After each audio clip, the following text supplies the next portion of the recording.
In an announcement that still has the touring industry reeling, Ozzfest has evolved into a free touring festival with 24 North American dates without a single ticket price for every fan in attendance.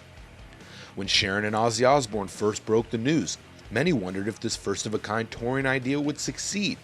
But as the first week of shows concludes and the traveling metal circus begins to crisscross the US, the fans are clearly coming out in big numbers. With Ozzy once again headlining the main stage, this year's version of Ozzfest also featured sets from Lamb of God, Lordi, Static X, Nile, Ankla, Circus Diablo, The Showdown, In This Moment, Behemoth, Nick Avalari and the Mondo Generator, and Daath. We caught up with Jamie Jasta, lead singer for Hatebreed, who have been a part of Ozzfest many times, to discuss his thoughts on the festival being free for everyone, and the fact that this year's Ozzfest is showcasing more underground, hardcore metal bands than ever before. Free Ozzfest, I thought, great idea, give something back to the fans, especially us. This is our 5th time doing Ozzfest, so many people have seen us on Ozzfest already, and we're part of it, so we were like, sign us up.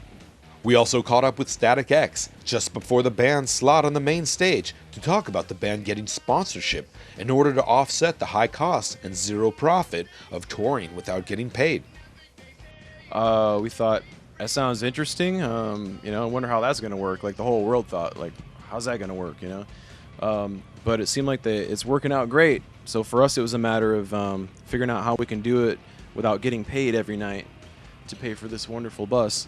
Right. So we had to go out and get some sponsors, and our labels kicking in, make all that kind of line up and happen. But man, this is our 3rd Ozzfest, and it's by far the best one.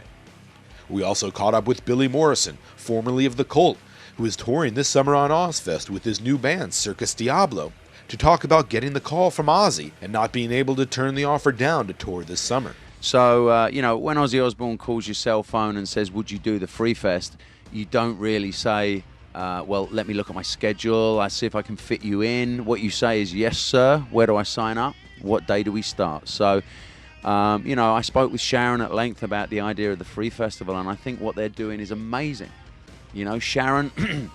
Sharon said to me she doesn't know if it's going to work or not, but she's figuratively speaking, they're putting their money where their mouth is. They're fed up with the high ticket prices, and look at this, 24 free festival shows for rock music around the country.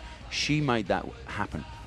Ozzfest will continue its trek around America, with dates extending until August 30th in West Palm Beach, Florida.